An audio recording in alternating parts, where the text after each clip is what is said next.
Selamat siang Bu Widya. Selamat siang Ibu. Apa kabarnya Bu? Alhamdulillah baik. Ibu sendiri bagaimana? Saya baik-baik juga Bu. Nah ini kan Bu, kita akan memulai supervisi mengenai kompetensi inti coaching. Iya Bu. Oke.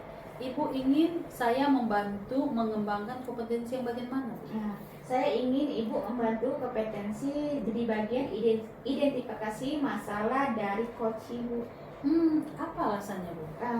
Agar dapat menggali berbagai masalah yang dihadapi oleh coaching sehingga menemukan solusi dari permasalahan tersebut Bu. Bagaimana penilaian Ibu sendiri terhadap apa yang kita kembangkan ini? Bagian penilaian yang akan dikembangkan, saya sudah menyiapkan pertanyaan berbobot sehingga saya optimis dapat membantu TGP untuk menyelesaikan masalah yang dihadapi. Apa harapan Ibu dari observasi yang akan kita lakukan ini bersama Bu? Harapan saya dapat mengetahui tujuan percakapan, mengembangkan kompetensi coaching, dan mendapatkan umpan balik dari pengamatan. Oke lah Bu, baiklah. Ibu sudah bisa memulai coaching pada hari ini. Silakan Bu Widya. Selamat siang Bu Sri. Selamat siang Bu Widya. Apa kabarnya Bu? Alhamdulillah baik Bu pada hari ini. Oh iya, kemarin Ibu ada menelpon saya. Katanya ingin mengobrol dengan saya. Ingin diskusi bareng ya Bu ya? Iya Bu Widya. Iya. Saya ingin berdiskusi mengenai permasalahan yang saya hadapi Bu. Saya juga ini mengucapkan makasih loh Bu Widya, karena Ibu udah meluangkan waktu untuk diskusi kita ini Ibu. Iya. Iya Bu. Baik Bu, saya juga berterima kasih dan merasa senang karena Ibu mau berbagi cerita tentang masalah yang Ibu hadapi selama ini. Gini Bu, saya ingin meminta Ibu untuk membantu saya untuk carikan solusi yang terbaik lah Bu untuk mengatasi masalah saya ini Bu. Baik Bu, semoga saya dapat membantu Ibu mendapatkan solusi terbaik sesuai harapan Ibu. Sekarang coba ceritakan ke saya apa yang Ibu rasakan permasalahan yang selama ini Ibu hadapi. Ini loh Bu Widya, yang saya rasakan selama ini sebenarnya saya agak kecewa ya Bu ya, Iya. kepada murid-murid saya Bu. Apa yang membuat Ibu kecewa? Itulah Bu, kemarin kan Bu, setelah saya melakukan keyakinan kelas, setelah saya sepakati, ternyata Bu, saya masih menemukan beberapa murid yang masih sangat rendah Bu kesadarannya untuk melaksanakan keyakinan kelas itu Bu. Oh begitu. Saya itu kan jadi sedikit kecewa ya Bu ya. Apa ada yang salah ya Bu Widya dari cara saya mensosialisasikan keyakinan kelas itu Bu ya? Oh itu yang membuat Ibu kecewa. Kalau boleh Ibu ceritakan pelanggaran keyakinan kelas apa yang sering mereka lakukan? Gini Bu, biasanya kan Bu, di pagi hari itu murid-murid saya itu memang masih bisa nih Bu menerapkan keyakinan kelasnya. Tapi Bu, saat masuk jam pelajaran berikutnya, iya Bu, jadi biasanya di pagi hari itu murid-murid udah bisa menerapkan keyakinan kelas. Namun masuk jam pelajaran berikutnya nih Bu Wid, ketika mulai siang mereka tuh udah nggak konsisten pada keyakinan kelas yang kami buat tuh Bu. Terus banyak melakukan pelanggaran. Terus murid juga sering Bu terlambat masuk setelah jam istirahat usai nih Bu. Murid saya masih belum bisa menghargai guru atau teman lainnya yang sedang bicara. Udah mulai nggak aktif lah Bu, kadang-kadang berperilaku pun kurang baik gitu Bu. Oh begitu Bu ya. Baik, jadi ketika sudah mulai siang mereka sudah tidak konsisten Bu ya. Iya, Dan bahkan ada berperilaku tidak baik. Nah perilaku tidak baik seperti apa itu Bu ya? ini loh Bu, kadang-kadang kan anak-anak itu ada yang mengganggu anak yang satu ke anak yang lain kayak gitu Bu. Atau tuh ya kalau kita ngajar tuh nggak aktif Bu dalam kegiatan diskusi. Nah, berkaitan dengan masalah tersebut, bagaimana cara Ibu untuk mengatasinya? Untuk murid yang terlambat masuk kelas nih ya Bu ya, biasanya itu saya lakukan tuh, saya panggil Bu untuk melakukan segitiga restitusi dan mengingatkan kembali tentang keyakinan kelas yang udah kami sepakati bersama Bu. Kalau untuk anak-anak yang ganggu temannya yang lain itu Bu, biasanya tuh saya ngajak berhenti sebentar Bu, waktu mereka udah agak kurang konsentrasi, Iya. dengan kode itu memberi tepuk tangan kayak gitu kan begitu, Bu. ya. Kemudian murid tuh ngikutin, terus udah mulai fokus tuh Bu. Karena kegiatan tepuk tangan ini kan, kemudian juga saya bilang sama anak-anak, ayo ingat lagi lah keyakinan kelas kita seperti apa, gitu Bu. Baiklah, jadi Ibu melakukan segitiga restitusi dan melakukan kegiatan tepuk tangan yang Ibu Iya. katakan tadi. Iya. Untuk mengalihkan fokus anak ke Ibu, Ini Bu, biasanya itu kan saya ngatasinnya itu ya Bu ya, dengan ice breaking Bu. iya. Itu saya lakukan setiap 35 menit sekali. Karena kan memang biar hilanglah jenuh, bosan anak-anak itulah gitulah Bu. Iya. Nah, wah bagus sekali tuh Bu. Ice breaking setiap 35 menit sekali.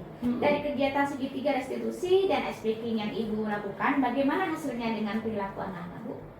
Ya, setelah segitiga restitusi saya lakukan, anak-anak itu udah mulai bagus ya Bu ya. Iya. Dan jarang lah Bu mengulangi pelanggaran itu terhadap keyakinan kelas. Kemudian kalau untuk ice breakingnya itu Bu, anak-anak itu yang tadi kurang aktif udah mulai kelihatan aktif kembali biasanya Bu kalau udah saya buat gitu. Baik Bu, saya tertarik dengan penjelasan Ibu mengenai keyakinan kelas.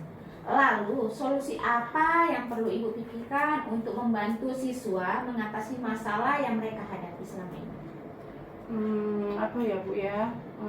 Saya nih Bu ya, kayaknya mau menerapkan ini Bu, yang menggunakan teknik stop itu pada saat pembelajaran kita berjalan tuh Bu. Iya. Terus rencana saya ke depannya nih ice breaking terus saya lakukan nih Bu, supaya siswa itu nanti di tengah-tengah pembelajaran tuh bisa siswa itu aktif lagi, bisa fokus lagi ngikuti pembelajaran gitu kayaknya Bu. Nah, itu maksud saya Bu. Oh. Ibu juga perlu menyesuaikan pembelajaran sesuai dengan gaya semangat murid. Nah, dengan demikian, anak akan terbantu menerapkan keyakinan kelas sepanjang siswa berada di kelas Bu. Oh gitu ya Bu ya. Iya. Berarti saya akan coba menerapkan beberapa ice breaking lah Bu, sehingga siswa saya nanti nggak merasa bosan dalam mengikuti pembelajaran di kelas Bu. Menurut Ibu, siapa yang dapat membantu Ibu terhadap rencana aksi ini Bu? Sebenarnya ya Bu ya, saya udah pernah tuh Bu ngundang orang tua waktu mau buat keyakinan kelas tuh untuk mensosialisasikannya. Saya minta tuh orang tua untuk ikut tanda tangan juga sebenarnya Bu untuk keyakinan kelas ini. Kemudian kami buat spanduk, kami tanda tangani bersama-sama, terus kami pajang tuh Bu di dinding kan. Nah, jadi saya tuh ngajak orang tua, terus saya juga melakukan mengingatkan anak-anak mengenai keyakinan kelas ini supaya anak-anak tuh di rumah diingatkan lagi tuh Bu sama orang tuanya. Kan saya sebelumnya tuh Bu pernah ngundang orang tua ya Bu ya untuk sosialisasikan keyakinan kelas saya. Kemudian saya buat spanduk, juga orang tua itu saya suruh tanda tanganin. Setelah itu saya tempel tuh Bu di dinding kelas. Itu harapan saya Bu, kalau orang tuanya diundang kan anak-anak tuh di rumah bisa diingatkan kembali sama orang tuanya tentang keyakinan kelasnya mereka tuh Bu. Kemudian saya juga nanti menyampaikan tuh sama orang tua perkembangannya ketika orang itu menerapkan keyakinan di kelas itu. Biasanya saya sampaikan ke orang tuanya.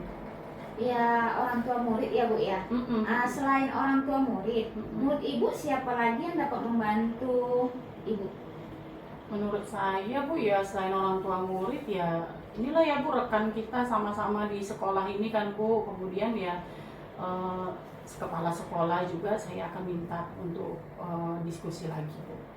Baiklah Bu, saya senang sekali mendengar komitmen yang Ibu sampaikan. Harapan saya semoga masalah ini segera terselesaikan dan mudah-mudahan murid-murid dapat mengembangkan kompetensi mereka. Iya Bu Wit, makasih juga loh Bu karena Ibu udah mau nih ngawani saya untuk dengerin diskusi saya nih. Saya juga udah senang kali nih Bu. Saya udah sedikit lega tentang kekecewaan saya Bu Widya. Sama-sama Bu, saya juga senang sekali. Saya juga mendapat banyak manfaat dari kegiatan ngobrol kita ini. Sampai jumpa lagi Bu, saya pamit. Iya Bu Widya, makasih. Terima kasih sama-sama. Baiklah Bu. Iya Ibu. Setelah Ibu melakukan coaching, Iya. bagaimana Ibu menilai sendiri performa dalam kompetensi tadi? Kalau menurut saya sudah sesuai dengan kompetensi yang harus dikuasai oleh coach. Apa yang membuat Ibu menilai demikian? Saya telah melakukan coaching sesuai dengan alur kita dan menggunakan rasa. Boleh saya menyampaikan hasil pengamatan saya, Bu? Boleh Bu, dengan senang hati saya mendengarkannya Bu. Saya mengamati tadi pada saat identifikasi masalah, Ibu melakukan percakapan menggali informasi kepada coach sudah sesuai standar yang kita rujuk. Iya Bu. Bagaimana pendapat Ibu mendengar ini? Saya merasa senang karena telah melakukan coaching sesuai standar yang dirujuk. Namun demikian, Bu, Ya. saya juga melihat hal-hal yang masih bisa dikembangkan. Nah, apa itu Bu? Misalnya, Ya. tadi saat membantu coaching, pada tahap rencana aksi, saya mengamati Ibu mengusulkan solusi ke coaching. Yang sebetulnya, kalau merujuk ke standar, seharusnya tidak perlu dilakukan. Bagaimana pendapat Ibu? Oh iya Bu, tanpa sadar tadi saya memberikan solusi ke coaching yang seharusnya coach sendiri yang mencari solusinya. Oke, dari diskusi kita ini, apa yang sudah terbayang akan Ibu lakukan untuk meningkatkan lagi performa di area ini? Kapan?